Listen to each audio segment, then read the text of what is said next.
नमस्कार भाइयों, कैसे हैं आप सब। आज लेकर हैं भारत के वायसराय से रिलेटेड, यानी कि ये 20 नाम ऐसे दिए गए हैं जो आपको याद है तो बहुत बेटर है, अगर नहीं याद है तो हमारे साथ बने रहिए। वीडियो में 5 से 7 मिनट सारे आपके जुबान पे रहेंगे। इनका डेट भी पूछता है, डेट भी सीक्वेंस में आप याद करेंगे, ये इसको स्किप नहीं कर सकते हैं। सभी एग्जामों के लिए महत्वपूर्ण सिद्ध होगा। यानी कि बिहार पुलिस के आप एग्जाम दीजिए, दरोगा का दीजिए, चाहे बीएसएससी का दीजिए, सब में 1 नंबर का क्वेश्चन पूछा जाएगा। यहाँ से मॉडर्न हिस्ट्री का वह पार्ट है जिसको स्किप नहीं कर सकते हैं। तो चलिए देना करते इसको याद करते हैं। 20 के 20 आपके जुबान पर रहेगा। बस वीडियो में आप 5 से 7 मिनट बने रहिए, अंतिम तक वॉच कीजिए। देखिए पहले हमारे हैं कैनिंग है, एल्गिन है, लॉरेंस है, मेयो है, नाथबुर्ग है, लिटन है, रिफन है, डफरिन है, डाउन्स है, एल्गिन है, द्वितीय कर्जन है, मिंटो है, Hardinge, Chelmsford, Reading, Irwin, Willingdon है, लिन लिथगो है, वेवल है, माउंट बेटन है। यानी 20 नाम ऐसे हैं जो आपके जुबान पे होना चाहिए। तो कैसे याद करेंगे भाई? तो कन्ना एगो लाइन मारे, कन्ना एगो लाइन मारे, उसको नाथ के लेटा के रिबन से बांध के दफना दिए तो दोनों उसका लेन से डाउन हो गया। दोनों उसका लेन से डाउन हो गया। कोई गो तो एक गो नहीं, दोनों लेन से डाउन हो गया। फिर कर्जा लिया, 2 मिनट में ठीक हो गया, 2 मिनट में ठीक हो गया। बस यहाँ पे 12 तकले आप देखिए, 12 तकले देखिए। यहाँ पे कोड लिख दिए हैं, इसका कोड लिख दिए हैं। कन्ना एगो लाइन मारा, कन्ना एगो लाइन मारा, उसको नाथ के लेटा के रिबन से बांध के इतना डफराया कि लेन से डाउन हो गया, लेन से डाउन हो गया। तब कई गो तो एगो दूगो तो दोनों, एगो नहीं दोनों लेन से डाउन हो गया। तब वो क्या किया? कर्जा लिया। तब वो कर्जा लिया और 2 मिनट में ठीक हो गया। तो देखिए यहाँ पे कन्ना से कैनिंग हो जाएंगे और एगो यानी एल्गिन हो जाएगा। लाइन से क्या हो जाएगा? लॉरेंस हो जाएंगे। मारा यानी मेव हो जाएंगे। फिर हम उसको नाथ के नार्थबुर्ग हो जाएगा, लेटा के लिटन हो जाएगा। फिर रिबन से बांध के रिफन हो जाएगा। डफराया यानी डफरिन हो जाएगा। तो उसका लेन से क्या हो गया? डाउन हो गया। लेन से क्या हो गया? डाउन हो गया। एजी एगो ना जी दोनों, ना जी एगो ना दोनों। फिर उसने क्या किया? कर्जा लिया। फिर उसने क्या किया? कर्जा लिया। और 2 सेकेंडों मिनटों में क्या हो गया? ठीक हो गया। सेकेंडों मिनटों में क्या हो गया? ठीक हो गया। यहाँ तक ले 12 तक ले एक कोड से हम याद कर लेंगे। और इसके नीचे वाला जो सिक्वेंस है वो दूसरे कोड से। जैसे देखिए भाई, आप चेस खेलते हैं ना, चेस खेलते हैं तो उसमें अपने गोटी को बहुत सोच समझ के रखते हैं। तो बस ये आ गया। चेस खेलते हैं तो आपको पूरा ये याद है। देखिए बहुत हार्ड होता है तो क्या जी? बहुत हार्ड होता है तो क्या? तो चेस खेलना।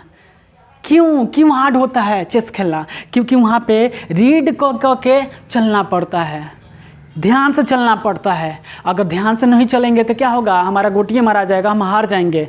तो रीड करना पड़ता है। तब जाके हम क्या होते हैं? विन होते हैं। विन यानी जीतते हैं। तब हमारा मिजाज क्या करता है? टन टन। जैसे ही विन हो जाते हैं, जीत जाते हैं, तो हमारा मिजाज क्या होता है? टन टन। तब हम क्या करते हैं? वहाँ से गो लिन लिथ गो यानी गो यानी जाते हैं। तब दूसरा का कोई कहता है वेल बेटा यानी कि गो वेल बेटा यानी कि गो वेल बेटा यानी कि बेटन हो जाएगा। तो यहाँ पर देखिए हार्ड होता है तो क्या? तो चेस खेलना। हार्ड होता है क्या? तो चेस खेलना। क्योंकि रीड कर के चलना पड़ता है। तब जाके हम क्या करते हैं? विन करते हैं, जीतते हैं। तब जाके क्या होगा? हमारा मिजाज टन टन करना बंद हो जाएगा। तब जाके कहते हैं कि गो वेल बेटा।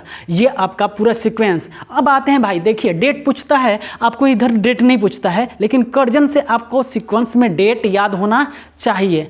कर्जन से आपको डेट सीक्वेंस याद होना चाहिए। तो आप याद रखिएगा, ये 1899 से 1905 तक रहे, 1905 तक रहे। उसके बाद 5 साल जोड़ दीजिए तो 1905 से लेकर 1910 तक आपका कौन रहे? तो मिंटो द्वितीय रहे। हार्डिंग कब तक रहे? तो 10 से लेकर 16 तक। याद रखिएगा, इसमें 6 वर्ष बढ़ गया, 1 साल बढ़ गया, क्योंकि यहाँ पे क्या हुआ था? राजधानी परिवर्तन था, इसलिए 1 साल बढ़ गया, 6 हो गया। उसके बाद सारे में क्या है? हमारा 55 ही है। तो 6 से जोड़ देंगे तो क्या होगा? 16 से 21 हो गया। फिर 21 से आपका तो 21 5 कितना होता है? तो 26 हो गया। तो 21 से लेकर 26 तक। फिर यहाँ पे याद रखिएगा 26 से लेकर कितना? तो 31 तक। फिर 31 से लेकर 36 तक। 31 से लेकर 36 तक, याद रखिएगा 31 से 36।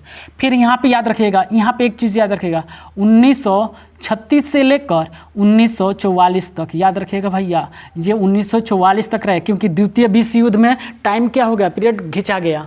अब बीबल में याद रखिएगा 1944 से लेकर 1947 तक, याद रखिएगा 1947 तक 3 साल के इनका शासनकाल रहा और इनको बुला लिया गया। उनके बाद माउंट बेटन है, तो ये 1947 से लेकर 1948 तक, ये याद रखिएगा। सीक्वेंस भैया आप कभी नहीं भुलाएंगे, एक बार में आप देख लिए याद हो जाएगा भाई। अब हमें लॉर्ड कैनिंग के बारे में कुछ पढ़ते हैं, कुछ जानकारियाँ प्राप्त करते हैं। भारत के अंतिम गवर्नर जनरल रहे, गवर्नर जनरल तथा भारत के प्रथम वायसराय थे आपका कौन, तो लॉर्ड कैनिंग। इनके ही शासनकाल में विधवा पुनः विवाह अधिनियम लाया गया था। विधवा पुनः विवाह अधिनियम लाया गया था, कब लाया गया था, 1856 में, याद रखिएगा। इन्हीं के शासनकाल में 1857 का विद्रोह माने इन्हीं के समय में हुआ था। लॉर्ड कैनिंग के समय में ही 1857 का विद्रोह हुआ था। ये विद्रोह आप देखते हैं 24 कारतूस के लिए हुआ था, बहुत सारे सैनिक चलाना बंद कर दिए थे। और ये भी याद रखिएगा 1859 से लेकर 1860 की ईस्वी में नील विद्रोह इन्हीं के समय में हुआ था। नील विद्रोह इन्हीं के समय में हुआ था और ये कोड है इसका, तो याद कर लीजिएगा। उनके बाद आते हैं लॉर्ड एल्गिन। देखिए लॉर्ड एल्गिन के बारे में पढ़ेंगे, फिर इन जितने भी हैं सबके हम एक एक वीडियो में पढ़ते जाएंगे कल और आगे। अगर आप लोग को अच्छा लगेगा, प्यार देंगे, लाइक सब्सक्राइब करेंगे, तो इसका आगे वाला सेशन भी लेके आएंगे। लॉर्ड एल्गिन के बारे में पढ़ना है। इनके शासनकाल में बहावी आंदोलन का दमन किया गया। बहावी आंदोलन का याद रखिएगा, बहावी आंदोलन का दमन यानी ख़त्म किसने किया था, तो लॉर्ड एल्गिन के समय में हुआ था। 1863 में हिमाचल प्रदेश में हृदय आघात से मृत्यु हो गई। इसका कब्र धर्मशाला में स्थित है, याद रखिएगा। इनका कब मृत्यु हुआ था, 1883 में हुआ था। कहाँ पे हुआ था, हिमाचल प्रदेश में। माने इनका क्या हुआ, हृदय आघात के कारण इनकी मृत्यु हो गई। इनका कब्र कहाँ है, तो धर्मशाला में स्थित है। अगर वीडियो अच्छा लगे तो please guys like subscribe share कीजिए।